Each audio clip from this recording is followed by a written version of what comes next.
Alam nyo itong pangyayaring interview o presko ni Escudero, talaga nga namang nalaglag siya lalo dito.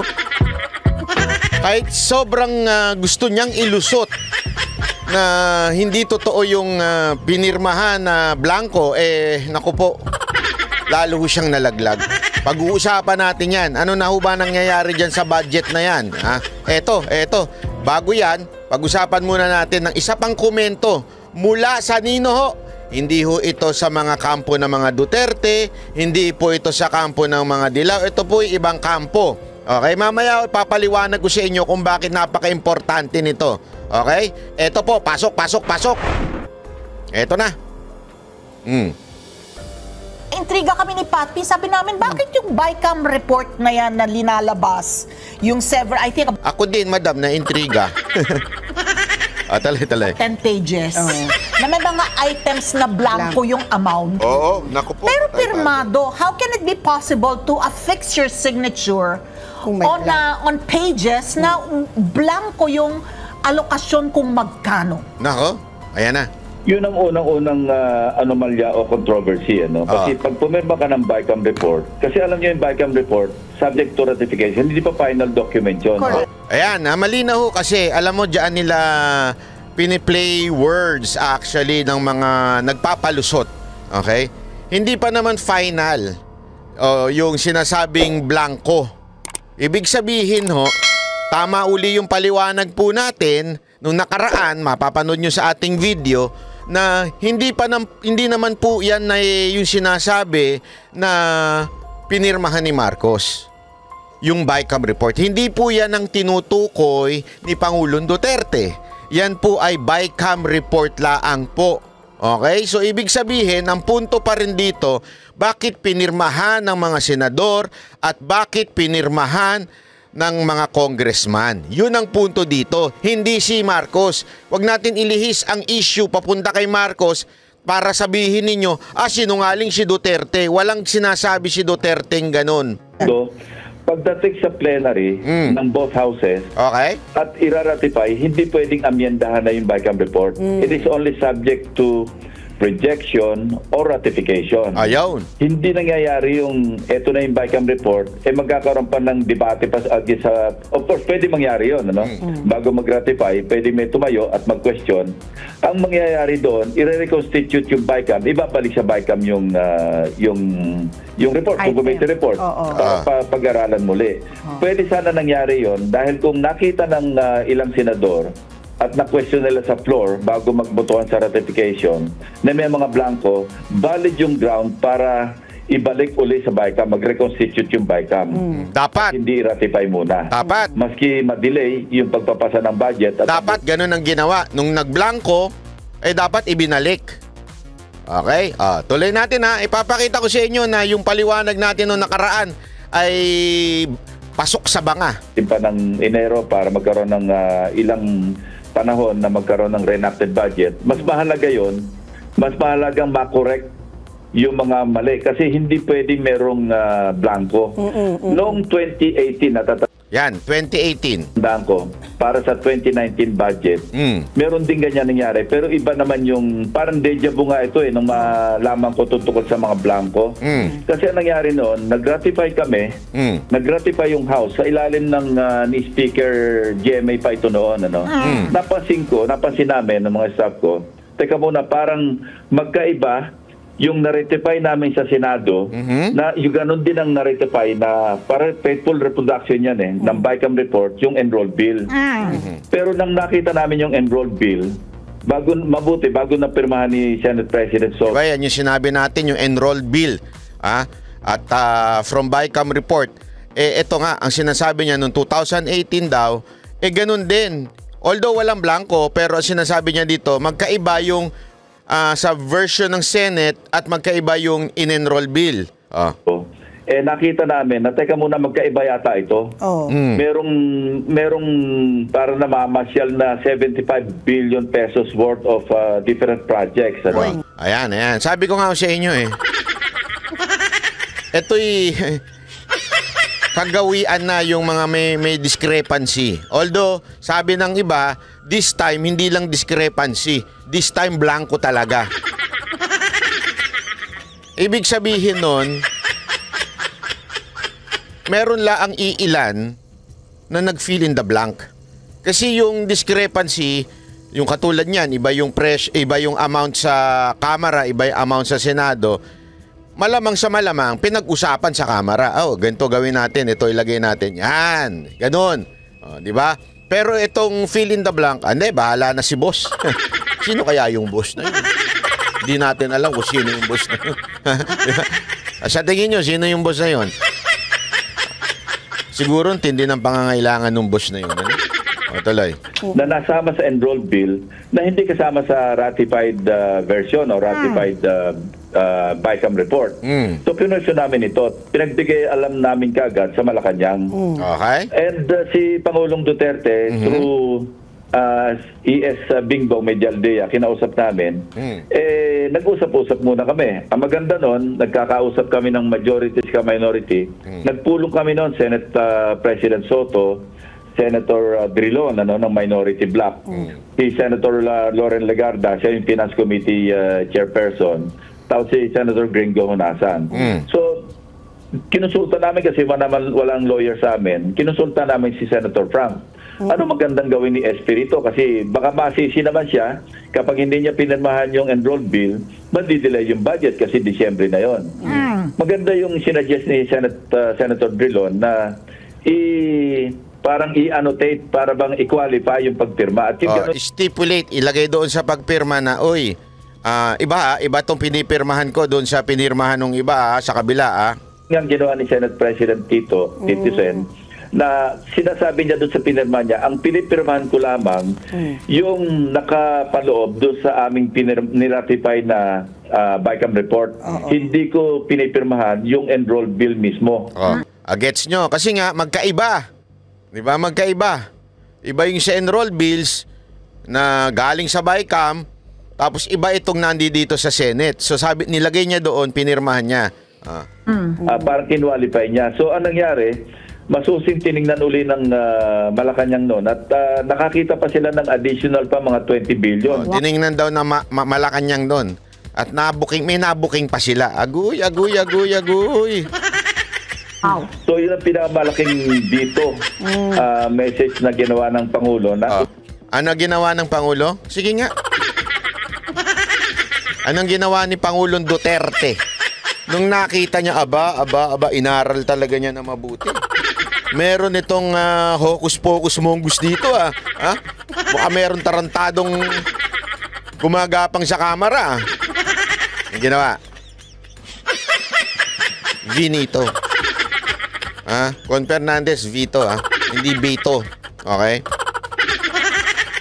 Vinito ni Pangulong Duterte sinabi, di pwede ito. Okay? So pinabago, pinaalis siyang kung ano man yung animal na yan. Abot ng 95.3 billion peso.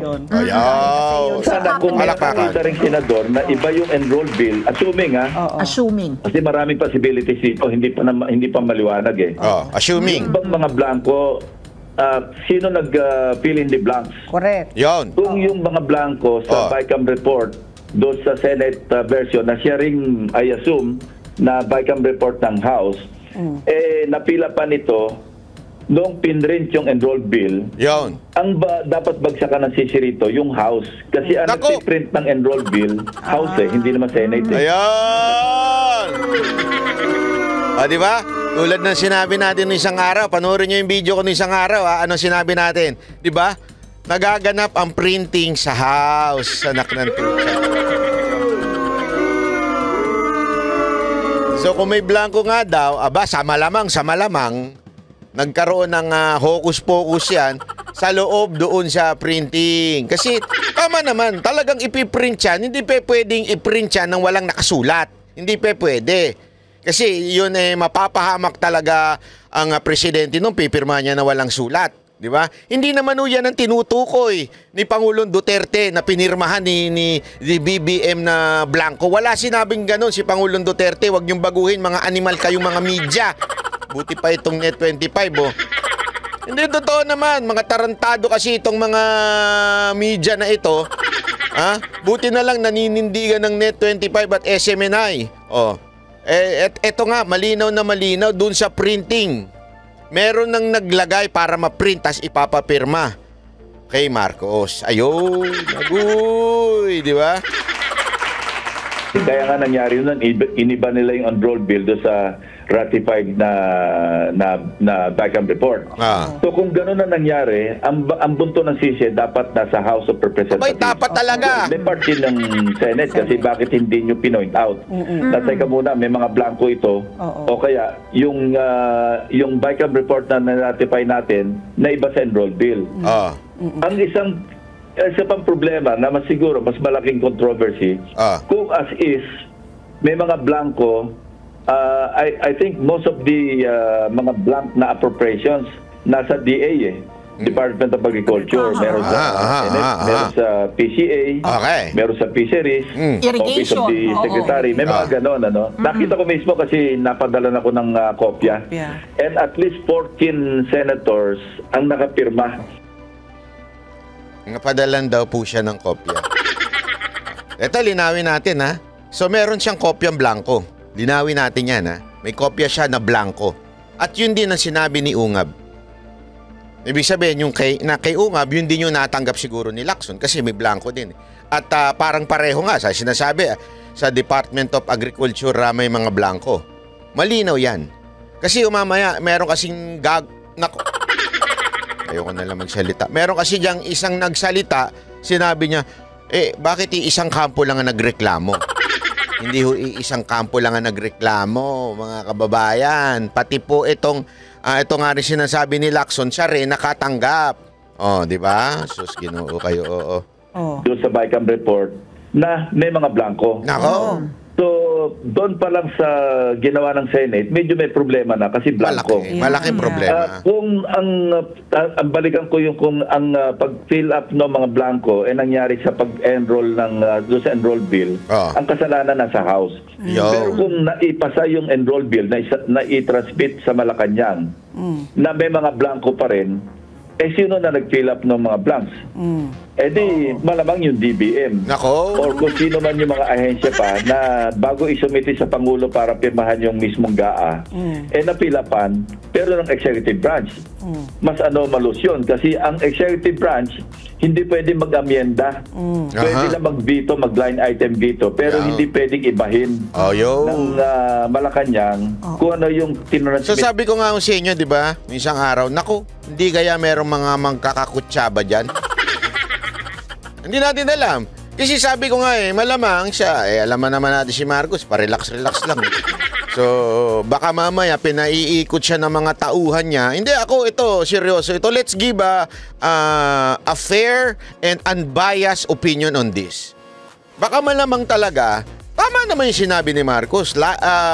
Malamang sasabihin niya, lying si Duterte kasi ganun yung tanong sa kanya. Ang problema lang, sana man lang, Pangulong Marcos, sinigurado nyo muna yung tanong, yung sinabi, kung totoo bang sinabi ni Duterte. Hindi ho sinabi ni Duterte na ang pinirmahan ninyo ay blanco. Walang sinabi si Duterte gayon. Okay?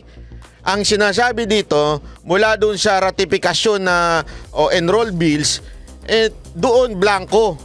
Kaya nga ang tinatanong, di kaya meron sa DBM o sa Finance Department na nag-fill up niyan? Which is illegal daw. Okay? So, bago pinrint. Or, baka naman hindi nanghialam ang DBM, hindi nanghialam ang Finance Department ng Malacanang. Before the printing, dumaan muna sa isang opisina. Di natin alam kung kaninong opisina yun. Yeah? Dumaan sa opisina at sinabing, Gago! Sir, ipiprint na natin to. Ano ba ang galagay natin dito? Gago! Blanco kasi. Siguro, sabi sa atin, kayo nang bahala, fill in the blanks. Baka ganun, hindi natin alam, okay? Sa kanyang enroll bill, hindi pwede mag-amyenda. So yun ang dapat tingnan natin. Madali lang namang makita yan para ma-pinpoint natin yung responsibility. I-compare natin yung ratified BICAM report doon sa enrolled bill. Yun. And it's no joke. Kung parehong-pareho yun at may blanco rin sa enrolled bill, lahat may kasalanan. Both legislative at saka executive branch. Pero kung yung enrolled bill filled up, kumpleto, walang kasalanan ang Malacanang, ang may kasalanan lamang yung House of Representatives, pati na yung Senado. Yun! Patay tayo dyan. Di ba? Malinaw siya, malinaw. Malinaw pa siya, malinaw. Meron talagang problema. Mamaya, papakita ko sa inyo kung papaano tila allegedly nadulas si Escudero. Mamaya, maganda yan. Pero bago yan, ipakita muna natin itong isang, kasi merong mga gago rin dyan, na binabati ko si Bato, bakit daw hindi niya sinabi. Relax lang kayo mga kabayan, mga kababayan natin, kasi minsan kasi meron dynamics yan bago para pag sino ba munang magdatakil ito sa mga Duterte, syempre hindi naman po pwedeng una-una si Senator Bato. Ang importante naman ito yung statement niya okay? Meron ditong post na shinare ni Bato. Ito yung statement niya, hawak na blankong BICAM report ni Pangulong Duterte, isang lehitimong report. Kung ano yung pinakita ni Kong Ungab, ganun din ang binigay sa amin. Kasama rin, di ba? Sino ba yan? Kasama si Amy, nagsabi din dyan iisa lang ang BICAM report, kaya nga BICAM kasi pinag-agrihan niya ng dalawang panels representing both houses of Congress. Okay? So yun daw yung inabot na sa kanila, blanco din daw. Dahil nga may pumupuno sa kanya, meron din siyang dinagdag na sinabi dito sa post. For those who are saying that I am scared, that you are discard me.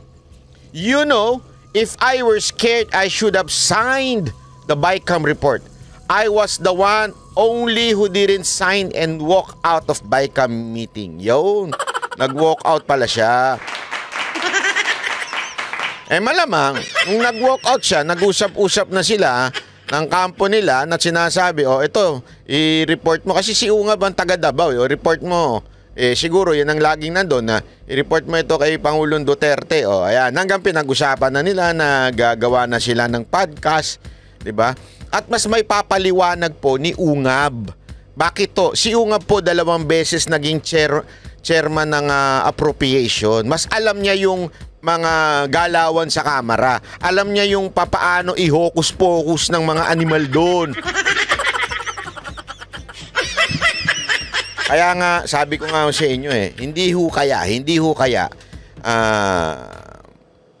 Eto, tanong lang sa mga kababayan natin. Hindi ho kaya, meron niyang connection doon sa pagkasibak nung isang chairman ng isang komite sa Kamara? Hindi kaya nalaman nila na booking ng Malacanang, bakit ganito to? Bakit nagang blanco ito? Tapos nalaman na merong nag-hocus-pocus doon sa printing na. Pinanagot. Tapos ang inilaglag, yung sinibak sa kanyang posisyon bilang chairman. Hindi kaya? Para bagang ako kaya nga dapat magsalita dito si Zaldico dapat magsalita siya. Kasi baka mamaya merong nabuking ang Malacanang, pinagsabihan ng House, at ang para bagang sacrificial lamb. Eto na lang tao ko.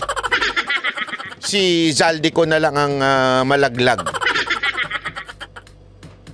Pero may mas matindi pa palang nasa ibabaw niya, hindi natin alam. Kaya kung ako sa iyo, Zaldico, papayag ka ba na ikaw ang naging sacrificial lamb sa mga sitwasyon na ito? Sa mga abiryang ito, sa mga kaguluhan na ito? Tila parang ganun ang lumalabas.